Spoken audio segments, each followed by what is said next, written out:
Taryl here, and we're on part 3 of the 1969 roof Palomino repower.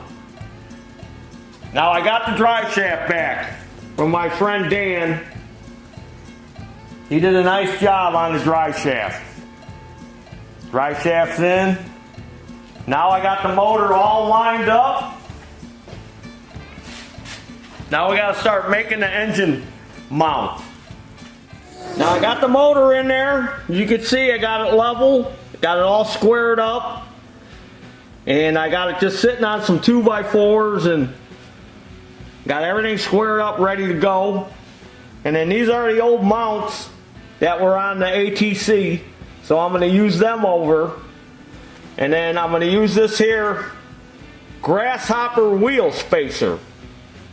This was for a Grasshopper wheel that I got from Rotary. I had to drill it out and cut it off, and piece of 2" by 1/4 flat stock. So I'm going to set that in there like that, and then I'll weld these to that, and then I'll come up with another piece of flat stock, 2" flat stock to meet this. You want to triangulate things for strength. Anytime you want to strengthen something, put it in a triangle, and that'll strengthen it. So I'll do that. And then I got to make a couple of other mounts on the back. Now here's another point where the ATC mounted in the frame. But I don't have anything over here I'm going to be able to tie into. So I'm just going to tie in over here. I'll take this spacer out and put a shorter bolt in here, but I'll use this spacer. And I got a piece of 1¼ by 1/4" flat stock, which is what I used on the axle. So I'm going to take this piece and I'll drill a hole in it and I'll weld that over here like so, and that'll help strengthen this. Then there's another mounting point down here, so I'll have to get some piece of flat stock or something, and I'll tie into this here on each side, and that should be enough to hold this motor.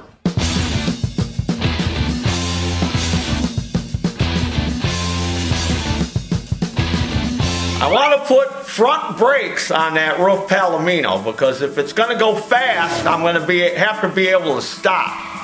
And I can't stop with just the back brakes. All I'll do is skid. I need front brakes. So I'm trying to think, how am I going to adapt front brakes to this roof Palomino?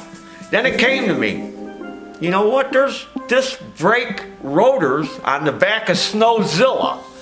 Now if you don't know what Snowzilla is, that's our tractor we use around here. It's an Aaron's GT16. G is in grass, T is in Taryl, 16. So I went out there, and sure enough, there's discs on the back of that tractor with the 5-lug mounting. But the hole in the center is small. This is 2 pieces actually. There were 4 screws that held this part to this part.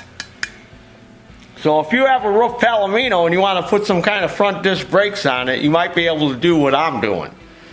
So I went out there and got them, and of course I got to open the center part up. So what I did is I welded these 2 pieces together and took the screws out. Then I took my torch and I cut the inside out with a cutting torch, and then I kind of cleaned it up some so it'll fit on the hub. So this is the hub off the roof Palomino. This is the front hub. So that's going to go on there like this. But in order to have the caliper clear on the back of the wheel, I'm going to have to space this up some. So I'm going to have to put some kind of spacer on there to space that up. Now what it had on it was these little rubber bushings went in 2 of these holes on the Aaron's GT, and then there were some studs that just went in these holes. So this disc kind of floated on the back. Well, I don't want it to float. I want it to be mounted solid on the back of here. So I'm going to have to come up with some kind of spacers and some kind of studs. I'll probably get some threaded rod and make my own studs and some kind of spacers. But I got to work on that yet. So for now, I got to, had to open this up, and I'll have to do the same to this one. But it was a lot of work cutting that out. So I think I'm going to take this one to a machine shop and have them cut that out. I got a friend of mine that's got a machine shop. Now I cut open the tank because remember in the other part of the video, I think it was part 2, I said I had to cut the tank to get it to clear. And then I was thinking, it'd be nice to put a gas gauge in there. So I'm like, what kind of gas gauge can I put in there? And then I remember, you know what? I think I got an extra gas tank from when I restored my 1971 Triumph Spitfire. I bought another car as a donor car. So sure enough, I ended up saving the gas tank and the sending unit. So this is the sending unit that was in the Triumph. So I had to modify the throw of this because this arm was real long for the Spitfire. It went in there like this, and then when the gas, that would go to full when it would fill.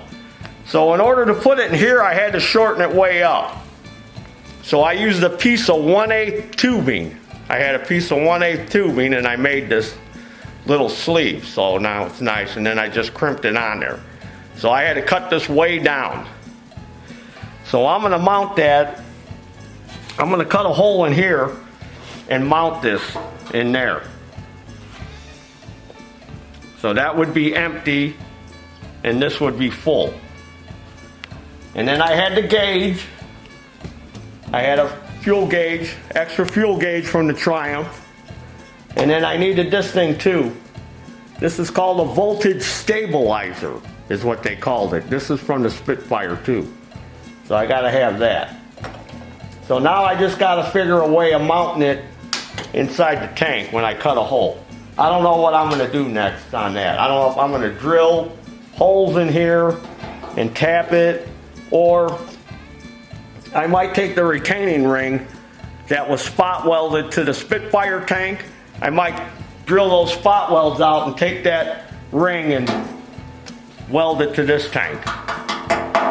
So that's another thing we need to address. I got to do that too. So there's lots to do on this thing. Brakes and choke cable and gas pedal and brake pedal, and this isn't an easy task. This is the firewall that was in the Palomino. And of course, I had cut on it a little bit here and it's all rotted out. So I need to recreate a new one. Plus it's got all these holes in here that I don't need. And I want to close this up because I don't need this big opening now. So I can close this up a little. I might need a little opening for the drive shaft. So I took it out and I took a hammer and I undid all where it was bent. It was bent here at an angle, and these were bent at a 90 degree, and this was bent at 90 degrees, and these little tabs. So I hammered it all flat so I can make a template out of it. Use this as a template. And then I went and got me a piece of 18 gauge steel, because that's what this is, 18 gauge. So I went and got one and then outlined it, used it as a template, and then with my 4-inch grinder I cut it out because I don't have a shear. So I did a pretty good job cutting it out straight, even cutting these corners out, which all you got to do is just very easily just keep going back and forth till you get it thin enough, and then you can just kind of wiggle it back and forth and break it off. Same here. These little pieces were in there, and I just took the cutting wheel and just very lightly just cut it, and then I just bent it back and forth till it broke off. So a friend of mine's got a bender, sheet metal bender, so I'm going to take it over to his place and bend all these bends back in it. So I'm going to clean up all these sharp edges, you know, so I don't cut myself. And I'm going to take it over there with the brake rotors, because he's got the machine shop too. He's going to open up the inside of that one rotor for me. And then I'm going to go on his machine and I'm going to bend that while he's cutting the inside out. If I had a bigger shop, I'd have all these tools, but I don't have all that stuff. I'd have plasma cutters and shears and benders, but that all costs, as Ronnie says, costs a lot of money. So to give you all an idea on how the Palomino is going to perform, I'm going to drive this here golf cart that's got a Honda ATC 200M engine in it. So you might remember from part 1, I think, or maybe it was part 2, where I showed this because I had to work on it, and I had to do a lot of work to this thing, even though they said it did run at one time. I had to hook up a kill button, a start button. The choke is here. I had to put the choke there because no matter where I tried to mount it in the front, when you close the seat, it would kink and then you weren't able to choke it. So this is a Honda 200M. So this doesn't have reverse. It's chain driven. But it is a 200. Same motor that's going to be in the Palomino. 200 cc's, which is about 6 horsepower. I had to put a solenoid in it, hook up a gas tank for them, hook up the throttle, and to hook up the brakes, the ATC brakes. So this is a new cable I had to buy. I had to do a valve job.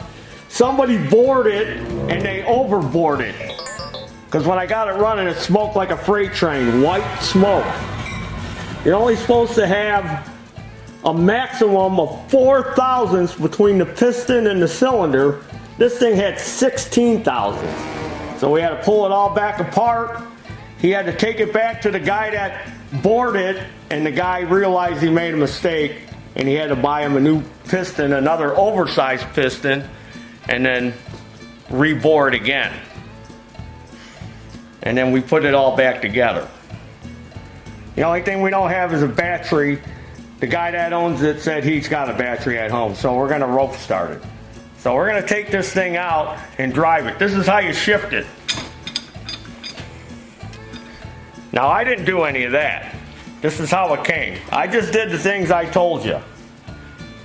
Hooked up a gas tank on the back because he needed a gas tank.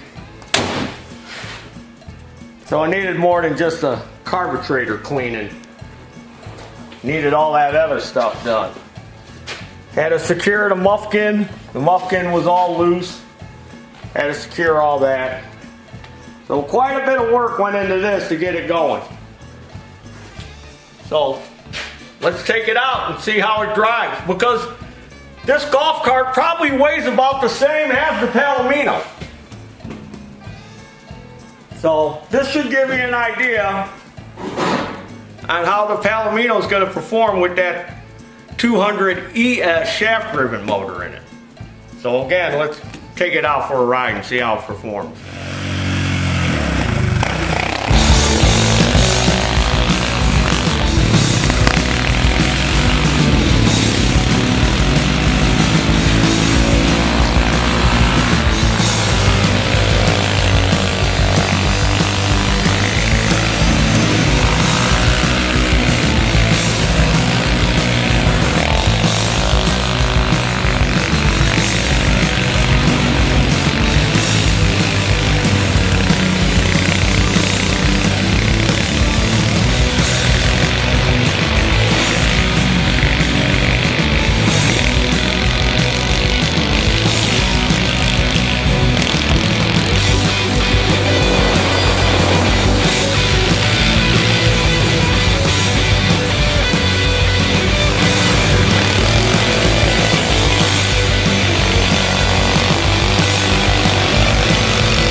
got no reverse. Wish it had reverse, but it got no reverse.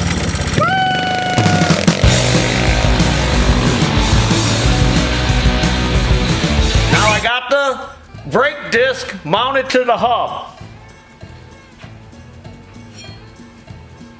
And that's how I did it.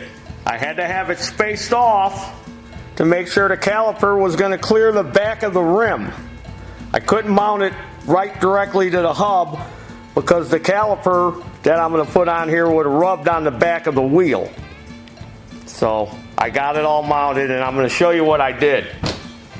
I went on the inner screen and I bought these threaded rod couplings or connectors. These are stainless steel 7/16, fine thread 7/16 20. And then I had to take them to my friend, the machinist, and I had to have them cut down. Had to have 6 of them cut down to 7/8, and I had to have 4 of them cut down to 3/4. Because remember, 2 of these got these rubber grommets on it. And that's where I got these, which I also had machined down. And I'll have to cut that down. And then I bolted them to here. And then I had to make studs out of some 7/16 20 threaded rod, which I also bought off the inner screen. Now this is B7, boy 7, B7, like bingo. B in the column, B7, B7. Bingo. Now that's the hardness of this. So B7 is a little bit harder than grade 5, but not as hard as grade 8. It's like in the middle. So that's what I bought. Because you could also buy this threaded rod, which is just zinc plated, but it's not that hard. I wanted something hard because they're wheel studs. And then I cut them to the length I needed and threaded them in because this hub is threaded. And then I took these and just threaded them on the back side. Then I was able to tighten them up. And then I put bolts in there. Now I could have probably used Allen head screws, but I didn't have any. I just had some 7/16 fine thread bolts, which I had to kind of modicate a little bit. I had to grind a little flat on there and a little bevel so it would fit. I think I might have even went over that before with you. So it would fit in there, so I could snake it in there. But I guess a hollow head or an Allen head screw would have worked, but then I would have had to make a special wrench to get in there to tighten it, because it's kind of tight. So the bolts worked out fine. Then I went on the inner screen and had to find a set of calipers and hoses. So I did a Giggle search and found this whole setup for a quad, one of them Chinese quads.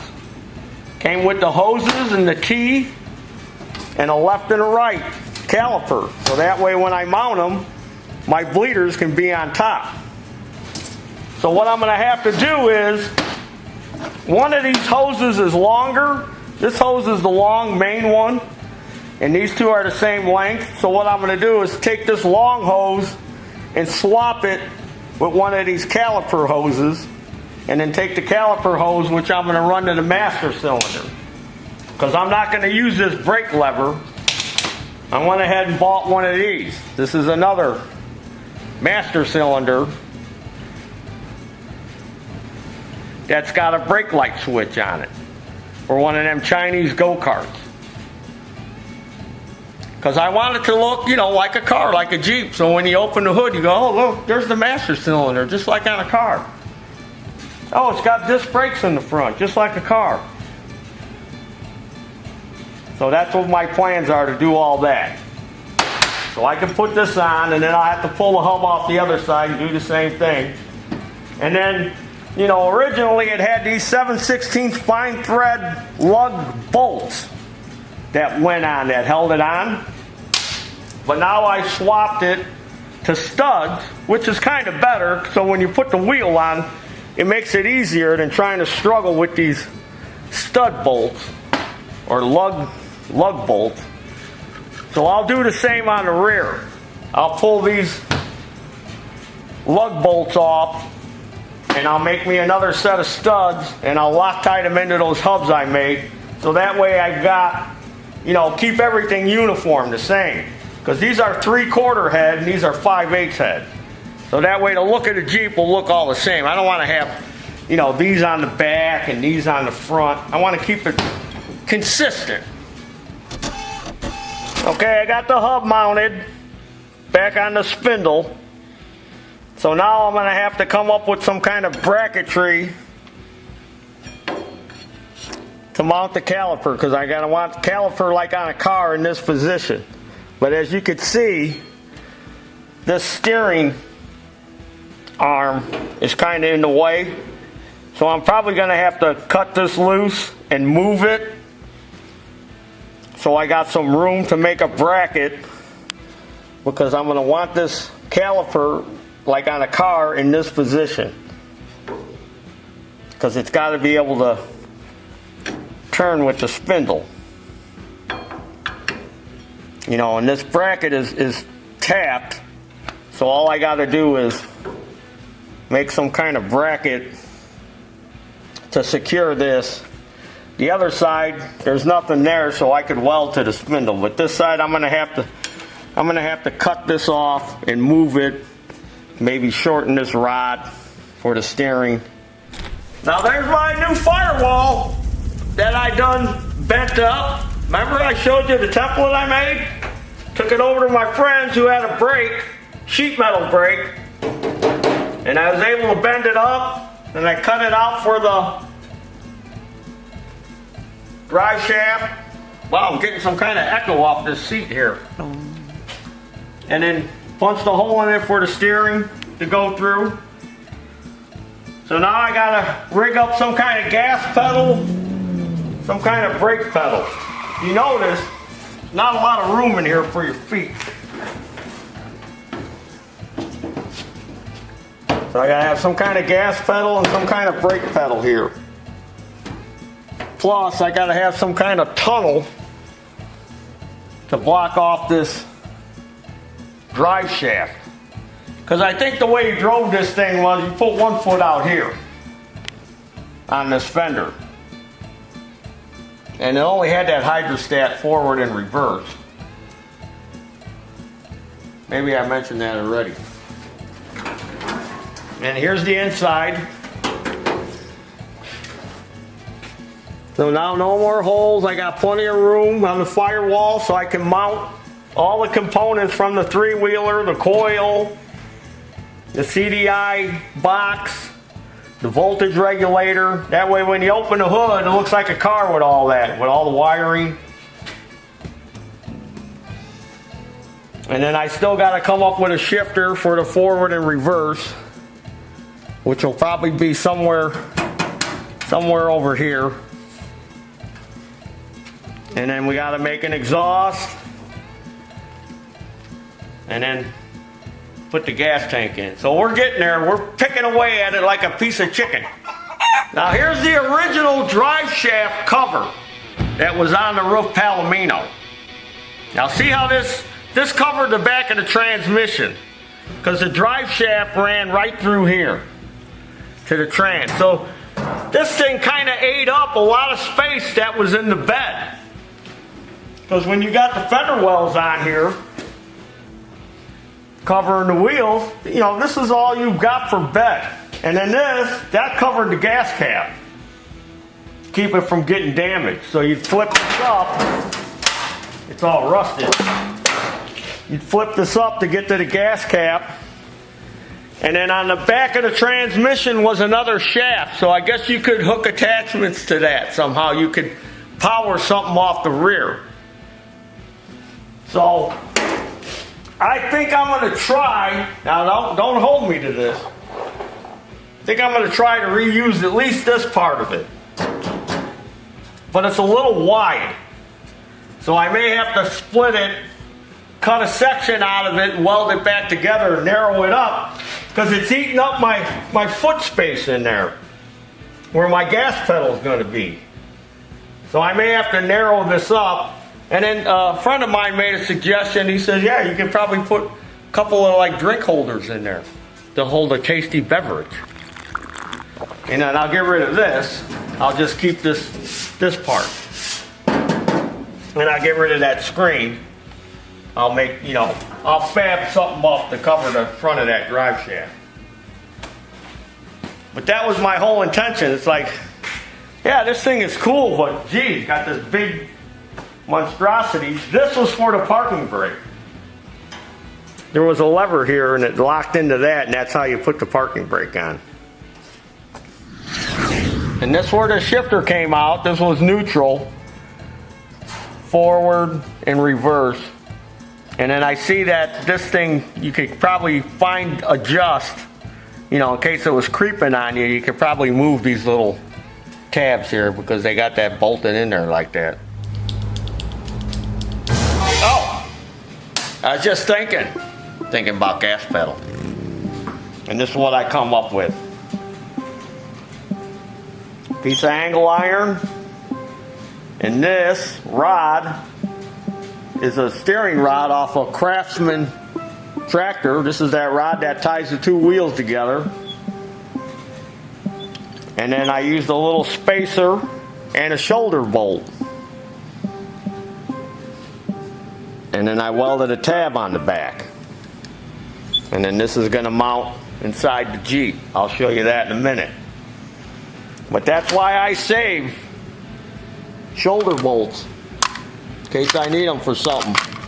Got a whole thing full of shoulder bolts. When we strip junk tractors, I take all the shoulder bolts, and then here's spacers. Anytime I find any kind of little spacers or anything, I save all that stuff. And these are throttle parts. These are all little throttle and little doohickeys. You never know when you're going to need them. So here's my gas pedal. So I cut a slot in it with my whizzer wheel, and then I took a round file and I filed a divot in there because this is how the cable for the gas pedal is going to go in there. This is the cable off the ATC. Now the thing is, this cable is long and I need more length here. So I'm going to have to cut this cable down. So what I'm going to do is I'm going to cut this ball off of this end. This is the most important end because that's the part that goes in the slide. So we want to keep that end. So I'm going to cut that ball off, pull the cable out, and then I'll cut this down to the length I need. And then, like I always say, you can find anything you want on the inner screen. I found these. These are the little cable ends. They're all different sizes. Because when I cut this off, I'm going to be able to put this back on. That kind of helps the cable from pulling through. Oop. And then I also found this kit. This is a motorcycle cable repair kit. Found this on eBay. See, it comes with all these different ends. And it gives you a length of cable that's got this ball on one end. So I bought a few of them. They always come in handy. So that's what I'm going to use. This. So when I cut this ball off, I'm going to put this one on. That's what's going to hold it. So I want to be able to keep this from popping off of there. I don't want to trust this staying in there. I don't want it to pop off. So, I could probably thread that, put threads on it, and put a nut. But I thought, you know what? I'm going to take my tubing cutter here, and I'm going to score a line around it with the tubing cutter. And then probably over a year ago, some company sent us this tool. It's called Easy Thread. And it fits in your Dremel tool, and it's like a diamond tip on it. And what it's for is if you got like damaged threads, you can fix the damaged threads. But you know, this size here, that would be for a pretty good size bolt. But they also said you could use it for other stuff.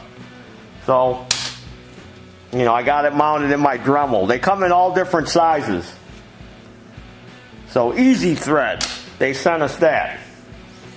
So I'll score that with the tubing cutter, and then I'll take this and I'll go around it to kind of make the groove a little bigger, and then I'm going to put a snap ring on there, and that'll keep my cable from popping off.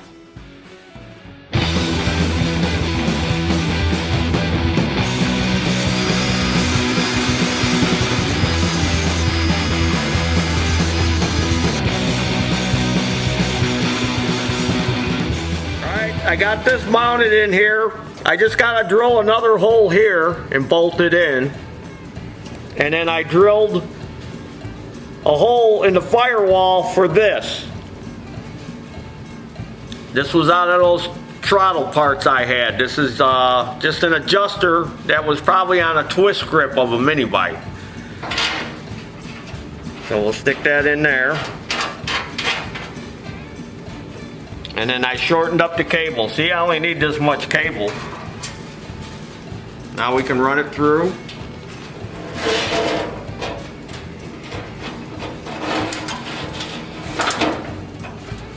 And then hook it in there. And I got my snap ring groove that I put in there to keep the cable from jumping out. And then I got my little cable stop, or cable snivvy, I've heard them called. And then now I can adjust that. I can adjust my pedal to where I need it, so I get full throttle.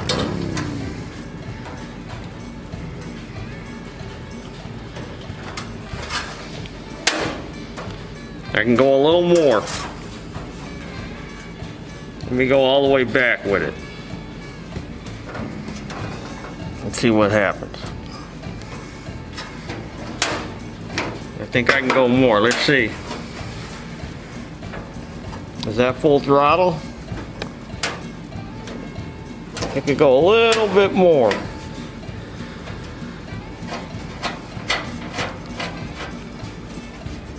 So at least I can adjust this.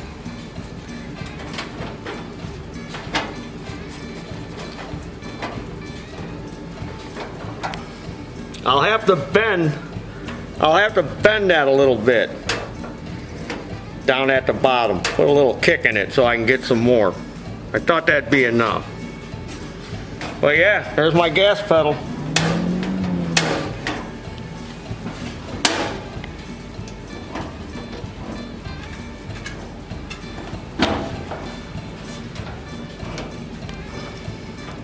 That's wide open. Oh, I'm real close. So let's see how it feels sitting.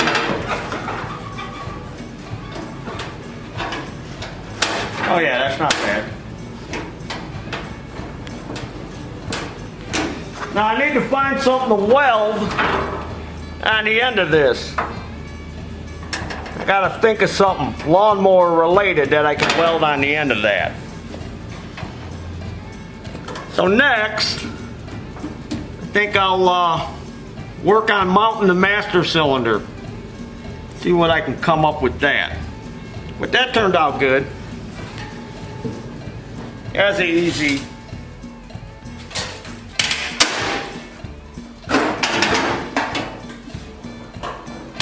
Oh yeah. Doesn't kink or bind. That's pretty simple. We got a lot to cover now. So the first thing we're going to go over is the brakes. So the first thing I had to do to mount that master cylinder was I had to make a template for a bracket so we can mount the master cylinder. And of course I made it out of my favorite hard cardboard 30 brick divider paper. So I made it out of 1/8 plate steel, 1 inch. So I cut that out, drilled it. I got it tacked in there pretty good. Got the master cylinder mounted. And then for strength, so it doesn't, you know, when I'm pushing on the brake pedal, so it doesn't bend, I welded a piece of, looks like about 5/16 steel rod in there. Solid steel rod.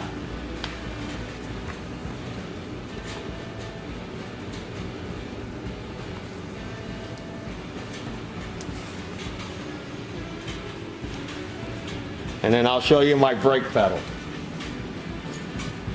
So here's my brake pedal.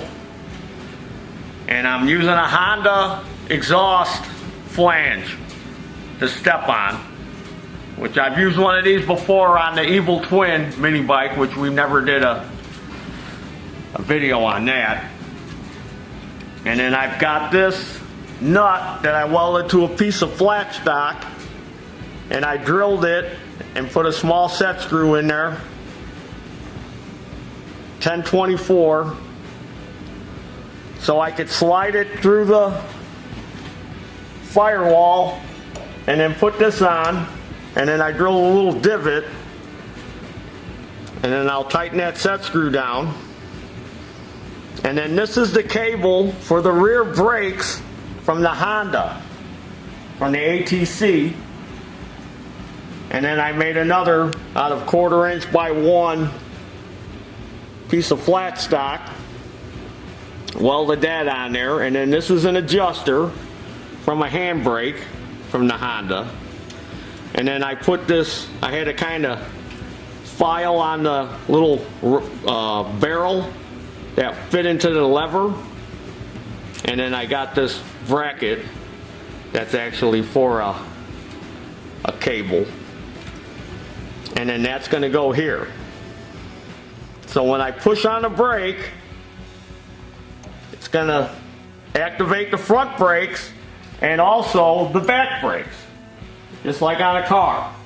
And then I got plenty of adjustment on the cable so I can adjust the rear brakes to come on with the front brakes.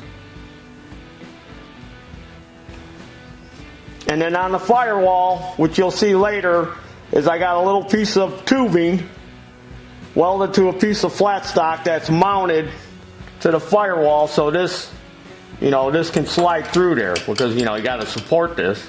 And then to keep this from spinning back and forth, that's what this does. This holds it straight. Now I got to mount the caliper. So again, some more of that cardstock. I made a template. And there it is. Oop. Again, out of the 1/8 inch plate steel. And then I got 2 pieces of tubing welded in there.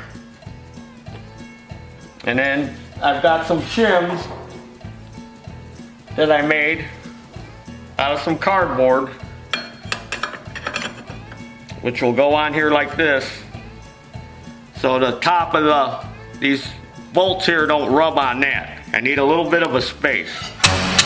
Oh, there went my shifter lever, which will cover. So that way I can locate this and then tack it in place, take the caliper off and weld it in. And when I put it on, when I spin the wheel, it won't rub on these pins here. So I got my little shims in there, give me enough distance. And then I'll have to do the same on the other side. I may have to make a different one. I don't know if I'll be able to use the same template for this. And then of course I only got these tacked in right now. I'll weld all that up solid. And then the hose is long enough, because here's my T, which I just got clamped in there. I have to get underneath. I'm dropping stuff all over. Gotta get underneath, drill a hole so I can mount that T down solid. And then the hose, looks like it'll work out good for the master cylinder. And then this is the longer hose for the caliper for the other side. So we're still working on that. Now I gotta be able to shift it. Next thing we're gonna cover, I gotta be able to shift it from forward to reverse. So this has to lift up so you can get in reverse. See, and then it locks into high, or low rather, and then forward for high. So this knob is just screwed on there. So what I think I'm gonna do is get me a piece of pipe, probably a 1/8 pipe nipple, and I'll drill it, tap it for this 6mm. So I have me a little sleeve coming up. And then I'll join that with this rod. And then I found a handle in my box of handles I keep off the stuff that fits on here pretty good. And then I'll put a master link on the end. And then on the firewall, I'm going to use a Heim joint, because the Heim joint kind of got a ball in there. So I'll have it joined like this, and this will be coming out right next to the steering wheel, and it'll pivot off that Heim joint, so I'll be able to push down on it, it'll pick this up, and then I'll be able to push it and pull it back and forth through the Heim joint.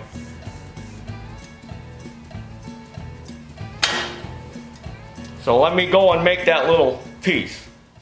I took a 1/8 pipe nipple, I took my tubing cutter, and I cut a piece off.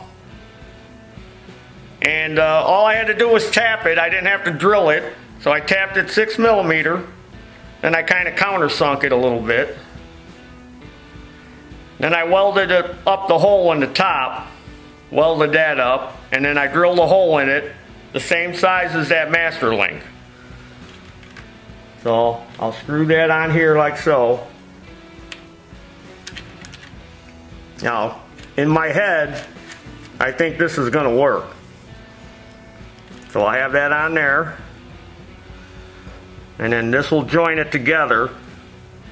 And then back here will be a Heim joint inside the cab. And I should be able to slide it so I can lift up, move it back and forth. So we'll show that a little later. Hopefully that'll work. So now I got to shift it. I got to be able to shift the gears, the 5 speeds. So here's the original shifter lever. Now this was straight out, and then on the end was welded the little toe part that you'd push with your foot. So I cut that off, and I bent a 90 on it, and then I bent a 90 this way. So now, when it's on the motor, I'm trying to get as close as I can to center. So when I put this on the motor, this is going to end up somewhere, let's see, somewhere over here underneath.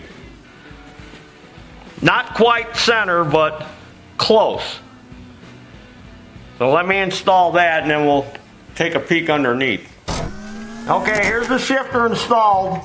I had to notch out underneath the motor a little bit to give it some room. So now I got to join this to a shifter in the middle of the Jeep here. So I'm going to make me up a shifting rod.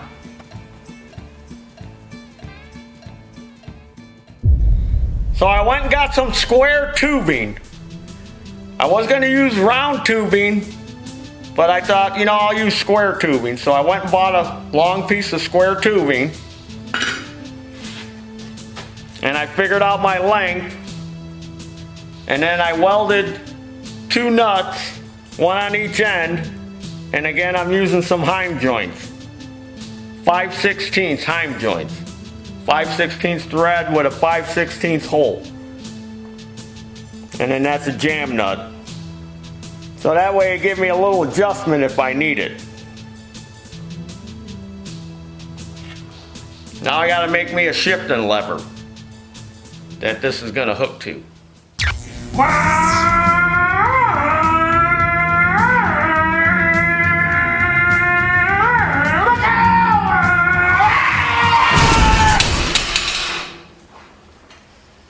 Alright, here's my shifter. Used a piece of stainless steel tubing and some flat stock. Welded a piece of angle iron through here. Now I had a little trouble at first. My first attempt, I had this shifter, I had it mounted down here, you can see the hole. And then this part was only about this long, wasn't very long. So when I had it all mocked up, had my shifting rod and everything in there, this is something with geometry. By this thing being up here, closer, when I went to shift it in the first, I had to go all the way down here like this to get it to shift. And then all the way back here. So I'm like, man, that's got a lot of throw on that. And I'm scratching my head and thinking, and then my friend came by, Tyler Elkskins. He came by and he said, you gotta lengthen that, Taryl. That's gotta be longer. And if you lengthen that, it'll shorten up the throw. And I said, Elkskins, you really think that'll do that? And he said, yeah. And I said, all right. So I added a piece to it. And sure enough, it shortened up the throw. And then this, was bolted down here still. So now this was way down here. So now my shifting rod was like this, at an angle. And I'm like, man, I don't really want that hanging down underneath. I'd like to keep it tucked up underneath the Jeep like this. So Elkskin said, I gotta go make a poop face. I'll be right back. So I'm sitting here and he comes out after he's making a poop face and he goes, hey Taryl, you're gonna have a tunnel on there, right? And I said, yeah. He said, well, just raise it up. Weld something to the top of this. And I'm like, I don't know, Elkskins, I'm having a bad day. I'm glad you sure came by and helped me with this. So I welded this piece of angle to it and raised it up. So now when I bolt this in there, it's not that, it's not hanging down. It's tucked up underneath the Jeep. And he said, I gotta go, Taryl. And I said, all right, see you, Elkskins. Thanks for stinking up my bathroom. But it was worth it. Smelling his stinky poo was worth it. All right, I got my shifting link all hooked up. So see, only moves that far to shift it. And just by moving this down lower, that helped. Moved it down about 2.5, 3 inches. Just by moving it down that much. When I had that up here, like I said, this lever went all the way to here, almost to the drive shaft. So I used some 1-inch angle, and as you can see, it's a little flimsy. I could have probably used some heavier angle on it. I do have some, but I welded some shims to make it flat to here and drilled some holes. So when I put the floor pan on, I'll bolt the floor pan, which is heavier steel, I'll bolt it to here, and that'll take care of that flex. That'll take that out of it. That'll stiffen it right up. All right, now we gotta move on to the muffkin. Not this muffkin. This muffkin. Now look at that little muffkin I found. I found this little muffkin, and then I found this little muffkin. This was off one of those Cushmans that they would use like in a mill or something, a steel mill. It was on a crawler engine. So I thought, man, that looks like a little bitty car muffin. So I'm using that, and then I used 1-inch conduit. Because conduit is galvanized almost like a regular muffin pipe. So I used 1-inch conduit, bent it, had to cut it in a few places. I got it all tack welded in. And then I had to make this manifold pipe off the motor, which I reused some of the pipe. The little collar that was on the Honda, I cut that off, drilled it out, so I got pretty free flow. And this is some muffin pipe from some lawn tractor. Now if the cameraman can get a shot from the front, maybe squat down a little, you'll see how it curves like this, and you're probably thinking, Taryl, why didn't you just turn the pipe and just go straight in? And I'll tell you why I didn't do that. Because I would have had to take this pipe and move it out to get past the starter. And this is where the grill is. And we're real close to the grill now. Otherwise I would have went straight up and in. So I had to kind of do this goofy configuration here because I had to clear the starter and go around there. Right, Muffin? She's going to help me with this project. She's inspecting it right now. Is it all good to you? Does it pass your inspection, Muffin? See? She's checking the Muffin, checking the shifter. Everything pass? Oh, she's checking the knob now. Is it going to pass your inspection there, Muffin? Answer me! Inspector Muffin. And then I made a little custom little turnout there out of that same 1-inch conduit. Now I got to make some braces. So I'm going to use this 1/8 1-inch flat stock. Here she comes. He wants to inspect this. And I got a little tab welded there with a nut on it. And I'll weld this to the muffin. Not you muffin, this muffin. And then I'll bolt it from underneath to secure the muffin back here. Did I say muffin enough times? And then over here, I'm going to make another one that's going to bolt to this. So I'm going to go over to the vise and show you how I'm going to make this little one. I'll just clamp that in the vise and take my big crescent wrench.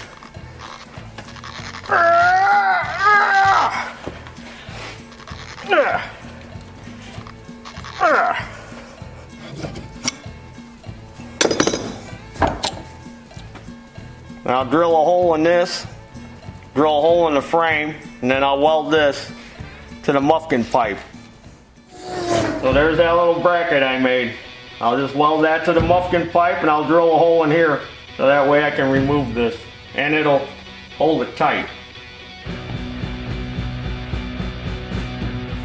I've got the calipers mounted now on both sides, and I filled the reservoir with dot 3, and I've got all the brake lines secure. So that worked out good. All the lines, all the hoses. I did have a little trouble getting it to bleed. So here's a little trick. I took one of these little syringes here and I stuck it on the end of the bleeder and I pulled on it and it kind of drew the brake fluid through. And then once I did that, then everything pumped up. I was able to bleed the brakes. So now the brakes work. We just got to see how well they work when we get it running. If you can get a shot of that, Mr. Cameraman, you'll see that moving.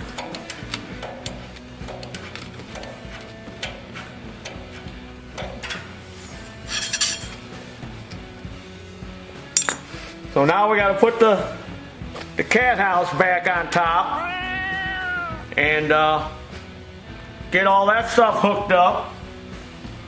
Our little shifters and stuff, and we'll take a look at that.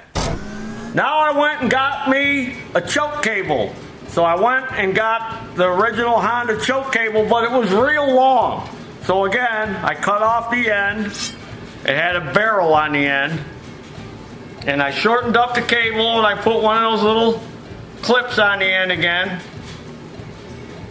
But then I needed to put a barrel on here that was small enough to fit in the choke shaft or into the choke lever, since I cut the little barrel off the end. So I went to Stens and got me these cable secure things, cable swivel. There's the part number. Comes in a pack of 10. And then I had to whittle it down. So I took the existing one. Then I found me, I think this is a 1032 screw, a little hook. And that kind of held it for me while I went on the bench grinder and ground it down to the point where now it'll fit into the choke lever. See how it fits in there?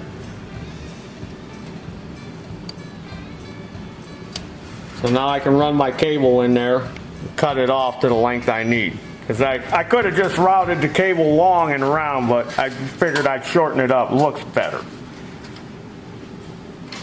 So now I can go ahead and hook up my choke. Alright, got choke all hooked up. And then I had to redo the gas pedal because it was uncomfortable to step on where I had it. And then again, because of geometry and the throw of the cable, I had to lower it. So I ended up taking that bolt out of here that I had in the side of this angle iron, and I made me a little L bracket and moved that spacer and that shoulder bolt down, and then made a longer rod for the gas pedal. And look, I welded a little countershaft sprocket on there for your foot to go on. And if you notice, you could see where I outlined where my foot was. Because where I had it, it wasn't very comfortable to step on it. So now, it's better. And then here's the shifter that I talked about. So I can go from forward to reverse. There's reverse. There's low speed. And there's high speed. So that worked out good, that little design I made. And then it's right there with you while you're sitting in the seat. Yeah. So yeah, my brakes are there. And here's the gas pedal. And then I can shift it. Another thing I had to do was I had to make a spacer, and I had to move up the steering wheel 5 inches. Because where it was, when I lowered the gearbox, it lowered the steering wheel and everything. And see where your knees are. So if somebody was taller in here, like Junior, his knees are going to be splayed out. Like I said, there ain't a lot of room in here.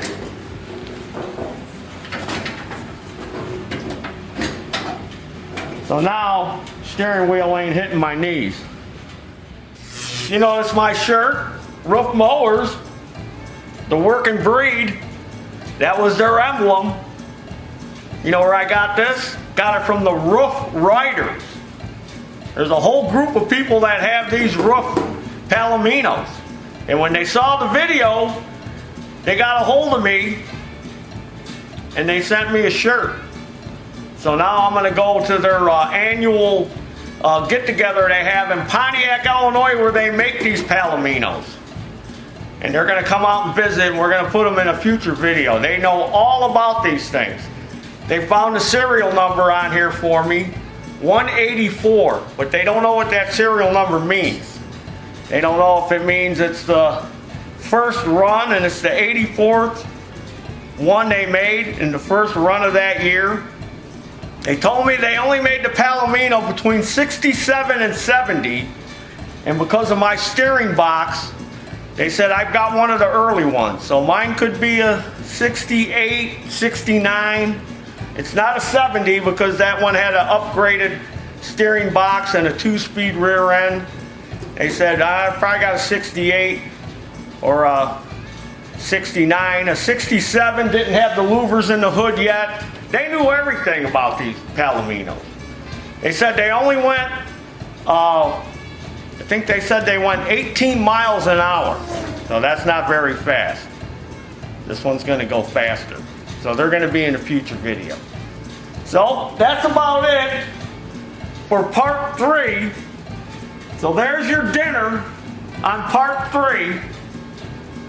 So stay tuned for part 4. We're going to start putting the electrical in and doing the gas tank, get the gas tank finished, and then we should be able to drive it because we got brakes, we got, everything else. Just need electrical and gas now. So again, there's your dinner. Stay tuned for part 4. Follow me on Facebook and Instagram. Subscribe to this YouTube channel. Go to our web store and buy our stuff. And go on Facebook and check out the Roof Riders.